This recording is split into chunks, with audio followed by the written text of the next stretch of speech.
Hi, welcome to Talking and Reading from Japan. I'm your host, Hidemi Woods. I read episodes from the books I wrote and talk about the episodes or anything that pops up in my mind. I hope you have fun with me. Today, I'll read one episode from one of my memoirs that titled The Girl in Kyoto.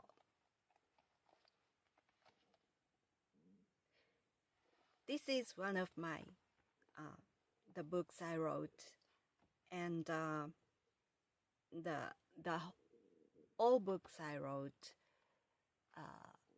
are memoirs. So every episode is my actual experiences. Today's episode is called Extremely Bad Luck. This is about the fortune slip that my grandfather drew one New Year's Day.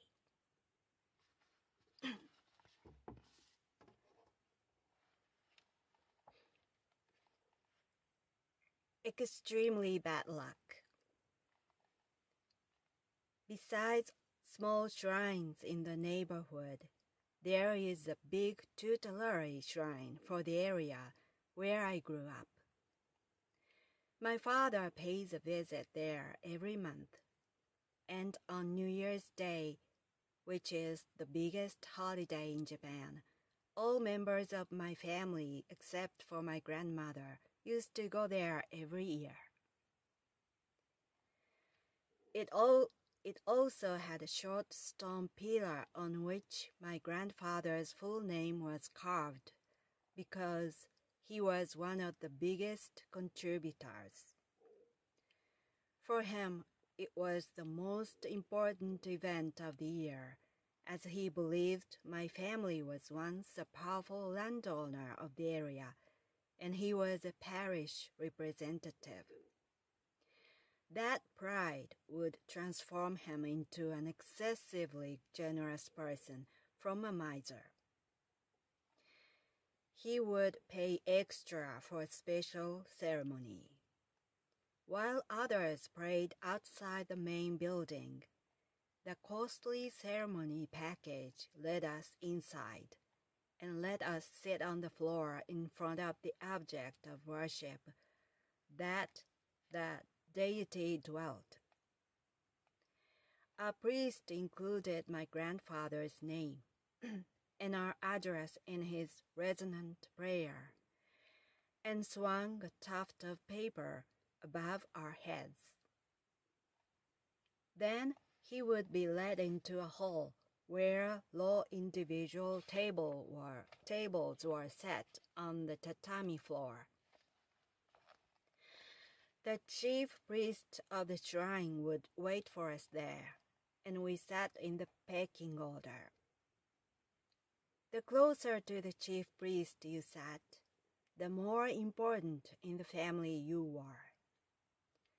So the order was my grandfather, my father, me, the supposed successor, my mother, and my sister. Sake offered to the shrine was served in a huge gold cup, and we would sip by turns. My grandfather and the chief priest chatted, and the priest would mention how much I had grown up, and my family's future was secure with me. Before leaving the shrine, my grandfather would buy a fortune slip for the New Year's luck. He shook a box of wooden sticks, on each of which had a number. One stick came out from a hole of the box, and the number decided the slip. One year, his slip turned out to be extremely bad luck. He got furious and said to a salesperson, "It's heartless to give me extremely bad luck on New Year's Day." While my father tried to calm him down, he insisted to directly tell the chief priest extremely bad luck wasn't acceptable considering how much money he had spent for this shrine. My father persuaded him to leave the slip tied on a twig of a tree. Although he had a quiet year without mishap, he had complained about it to the chief priest every year since.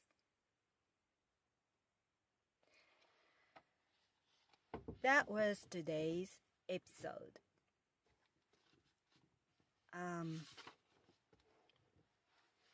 I lived with my grandparents until I left home when I was 21 years old.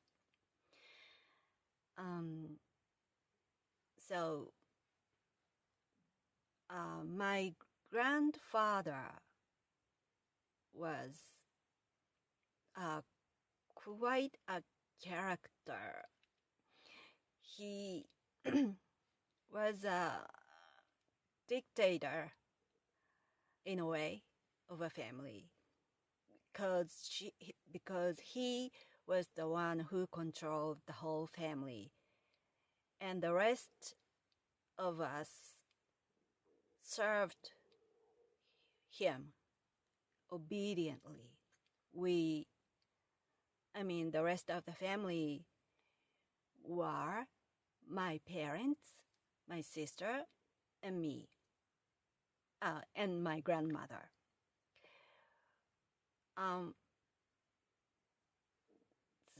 We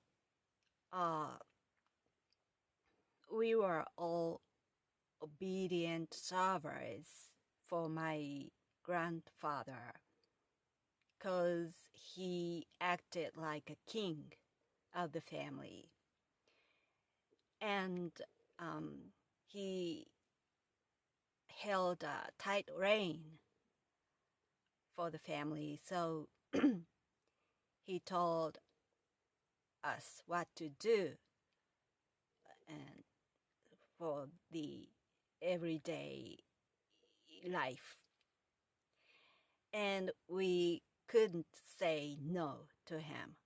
It was a big, strict, powerful rule of the family.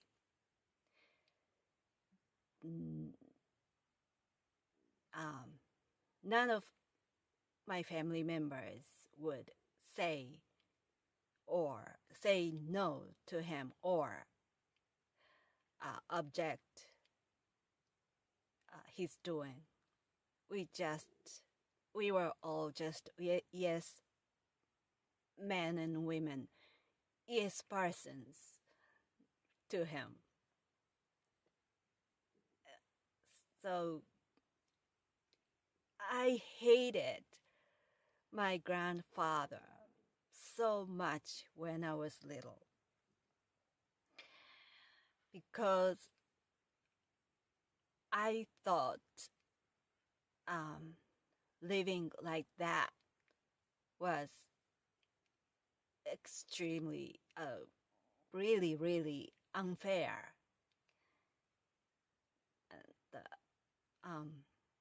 There was no right as a human being or a citizen in my family, just obeying my grandfather was a norm of my daily life, and I didn't like it at all. So sometimes I broke the rule and told my grandfather about what I wanted to do. Of course, he objected. He never granted my petition, but I tried to um, express my desires or my feelings to him. I just felt the need to say a different opinion to him. And so I knew he thought I was strange in the family, because every now and then I try to object. I try to complain to him, and nobody else would do that.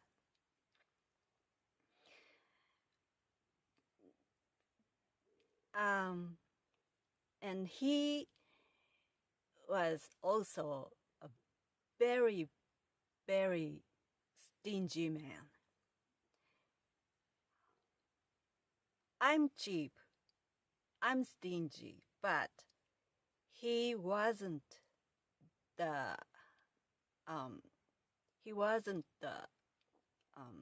league of my own. He was well beyond my league. So I think my cheapness surely came from the days with my grandfather. My grandfather told me, raised me as a cheap person, I'm sure. And so it was so strange to him suddenly to become excessively generous when it comes to contribution to a shrine. It was a big shrine that was supposed to be a guardian of the area where I lived. So my father visited there on the first day of every month, and the entire family of mine, except for my grandmother, visited there on the New Year's Day before dawn. And it was my family's big custom. And so after midnight, the New Year's Day arrived. We got the New Year's traditional treat together around at 2 a.m. in the morning. And then about 3 or 4 a.m. we set off for a visit to that shrine. And because my grandfather contributed a large sum of money to the shrine,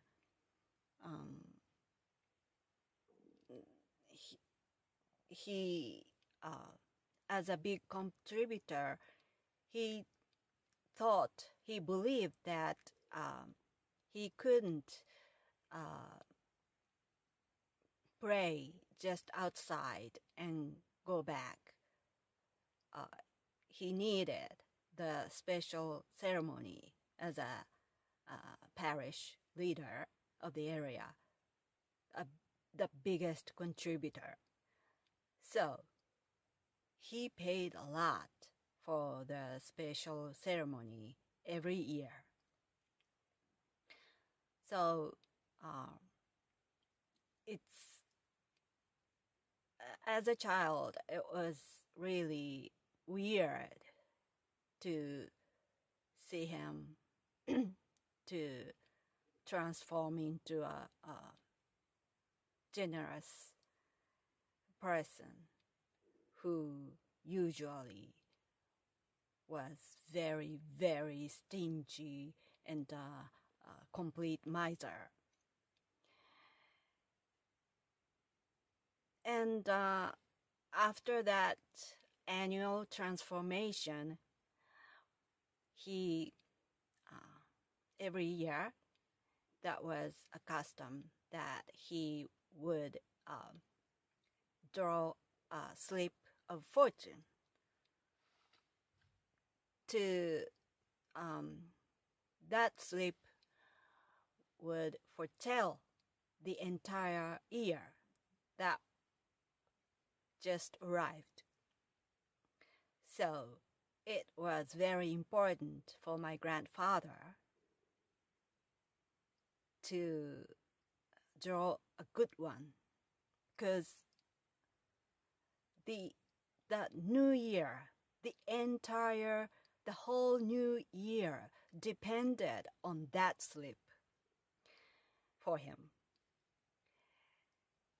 And one year, the number he picked that was carved on a small stick of wood, and he told the salesperson, told the clerk that number, and the clerk handed him the fate slip to him. And he exclaimed, "No, no, no, no, no," because that slip said extremely bad luck in capital letters. And my grandfather almost nearly fainted with those letters. And he just rushed back to the clerk, and he couldn't receive this. It couldn't be. But the clerk said, "The God told you so." It was so funny. He was desperate there, but I couldn't help giggling looking at him. It was like a comic strip for me. And while I was giggling, he was just yelling and shouting and asking my father what to do, and my father was trying to calm him down. And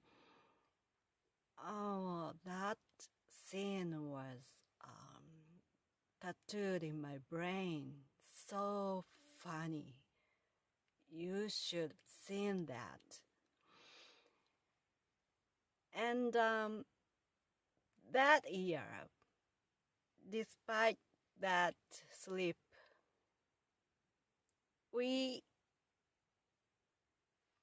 lived fine. The family didn't experience something extremely bad. I think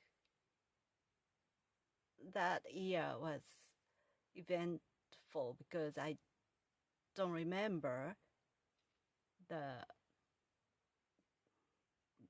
something bad happened to my family. But ever since my grandfather complained to the chief priest every time he visited the shrine. So he was so persistent. He just couldn't let go that year's fortune. So he kept complaining. But I think after all, I left home when I told him that I want to be a musician instead of succeeding the family. He let me do that. I think he knew me from those days when I kept telling him my objections about his ruling, about his ways to control the family. He knew I would do something different in the future.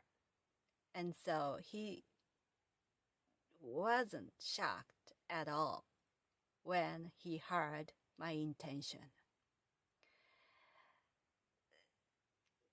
But in the end, because I declined to success the family, my sister didn't success either. And so my family's lineage was cut after more than 1,000 years. So I suspect that slip of extremely bad luck foretold much later fortune. Not that for that year, but later years. The fortune of that far future of my family. If so,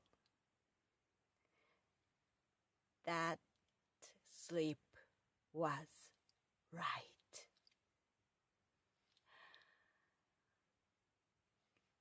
That's all for today.